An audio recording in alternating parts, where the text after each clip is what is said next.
saya kemarin kan waktu dipamerkan di frame dulu. Tapi memang ini waktu ngelukis Mas, karena besar di rumah saya tuh kan susah ya untuk ada tempat yang lapang buat ngelukis. Sebenarnya rumahnya sih cukup, cuman karena barang di mana-mana berhamburan ya susah. Makanya waktu ngelukis ini juga tidak seperti umumnya saya biasa ngelukis sudah span ram gitu kan.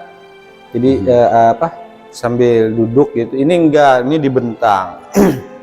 Nah, dari awal memang dibentang sampai terakhir juga belum sempat di frame ya. Terus ketika Hayun bilang ini dipamerkan, saya bilang nanti di frame aja. Nggak perlu katanya. Sekarang juga beberapa tren yang ada kan, karya-karya seniman Indonesia kan juga banyak tuh yang di galeri-galeri yang cara pemajangannya ditampilkannya tidak lagi sekadar yang seperti ini, bentuk-bentuk konvensional dipakai frame, pakai figura di dinding. Tapi sekarang sudah cara orang memajang karya itu kan banyak ya, alternatif ya. Salah satunya ya ini dengan membentang seperti ini. Dan ini kelihatannya beberapa itu cocok dan cukup menarik. Walaupun nanti kalau misal dibeli orang ya terserah orang ya mau di frame atau enggak, itu urusan dia ya. Atau mereka juga tetap hadir seperti ini ya enggak ada masalah. Tapi ya itu tadi, sekali lagi ini ngelukisnya di bawah. Ini salah satu lukisan paling besar yang pernah saya lukis. Awalnya saya ini kan kadang-kadang saya ada kejenuhan juga ngelukis pakai warna gitu. Terus maunya awalnya malah cuman hitam putih gitu loh. Dan yang kalau hitam putih saya kira tinta bak itu kan cukup kuat hitamnya ya. Bahkan mungkin beberapa cat yang ada pun kepekatan hitamnya saya kira masih lebih kuat tinta Cina ini. Dia juga relatif mudah diterapkan di kertas, di kanvas juga awet gitu ya.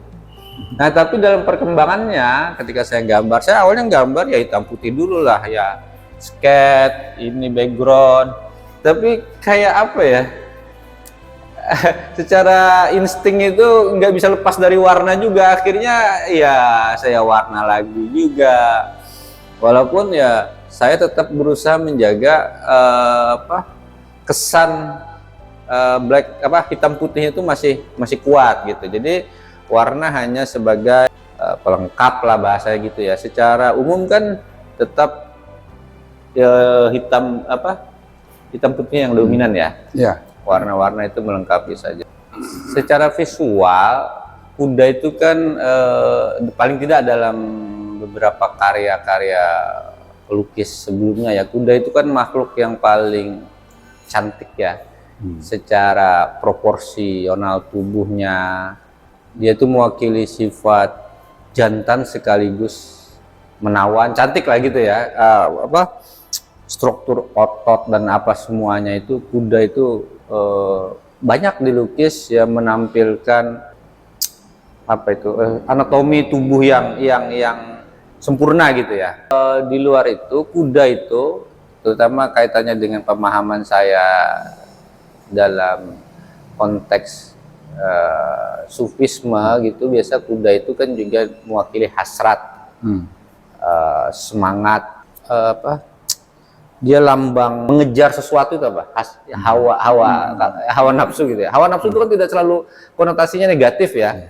Dia memang semacam pendorong kita untuk maju terus menghadapi kenyataan ini.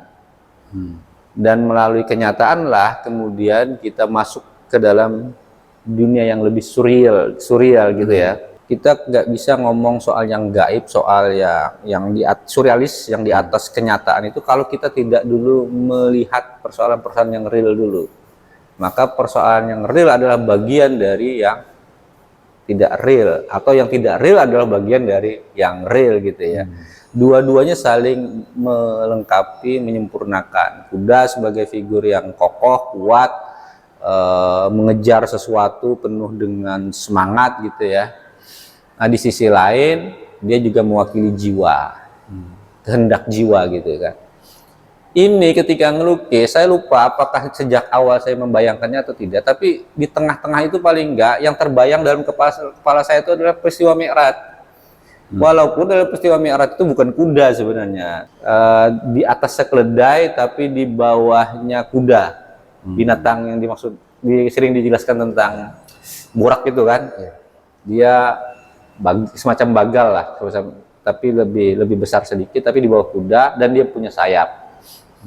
Ini kan hitam ini sebenarnya mewakili kosmos yang gelap. Jadi yang terbayang di kepala saya itu peristiwa Mi'raj. Ini cahaya, sebenarnya cahaya atau satu titik di mana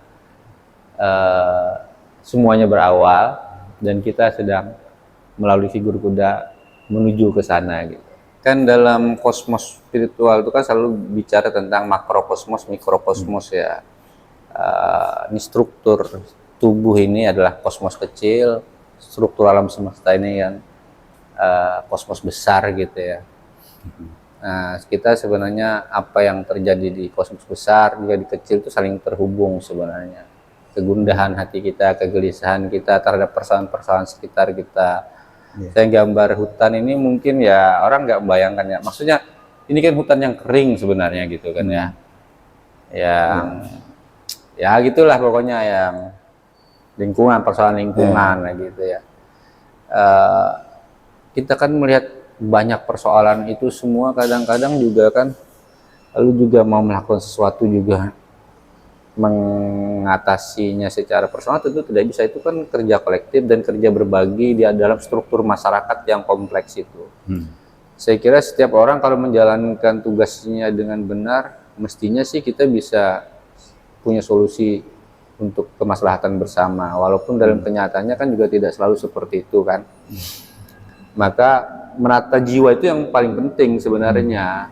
Karena dalam proses itu saya selalu mencoba mencari, kadang-kadang sudah jadi gini, udah bagus menurut orang yang lihat di samping mungkin ya, tapi bagi saya enggak ya, bisa saya ubah total.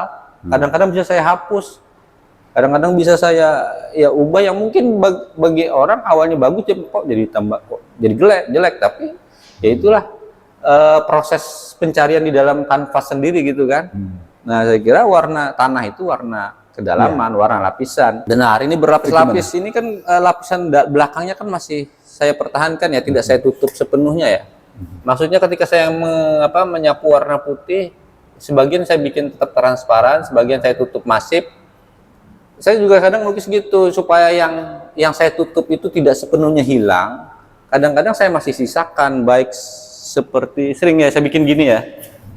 Nah gini, ketika awalnya kan gelap tuh saya sisakan sedikit. Itu untuk menyisakan bahwa saya sebelumnya ngelukis gini. Jadi lapisan yang dulu tuh jangan dihapus sama sekali, tapi dia tetap ada, mungkin kecil, tapi dia memberi warna pada lapisan yang baru. Nah gitu. Warna itu sugestif ya. Dia punya apa sih? Pengaruh terhadap jiwa kan ya. Kita kecenderungannya secara umum ya senang warna-warna cerah, walaupun ya tidak semua orang juga suka juga gitu ya. Ada orang yang ini kan kalau di nirmana atau di ilmu warna ya teman-teman sering bilang warna mentah gitu ya, warna merah, kuning, biru itu warna-warna yang warna primer atau warna sekunder yang mestinya kalau mau dibikin matang dia harus dicampur lagi menjadi lebih padat gitu ya. Saya sendiri ya nyampur juga, tapi saya senang juga warna-warna cerah itu tetap dipertahankan karena tetap dia punya kekuatan ya, yang saya bilang sugestif tadi ke jiwa. Karena kita ini seperti ya terutama mungkin kita ada perasaan-perasaan kegundahan macam-macam, dengan melihat warna cerah itu sendiri kita semacam termotivasi, lebih kemudian punya semangat gitu ya, mewakili semangat, mewakili keceriaan. Meskipun tidak selalu seperti itu juga bagi setiap orang. Ada warna-warna cerah tertentu yang bagi orang-orang tertentu menyakitkan gitu kan ya. Yang dengan pengalaman-pengalaman yang khas berbeda, tapi secara umum kan orang suka ya warna-warna cerah gitu ya. Bahkan sebagian ada yang saya sengaja benturkan warna itu ada warna komplement ya, yang kalau warna primer ini disejajarkan dengan warna sekunder ini, maka dia menjadi semacam gak nyaman di secara visual. Itu warna komplement namanya. Tapi kadang-kadang juga warna-warna komplement tertentu punya sugesti yang bagus juga ke jiwa, karena dia semacam ingin memperlihatkan gesekan-gesekan, terus semacam dinamisasi jiwa gitu ya.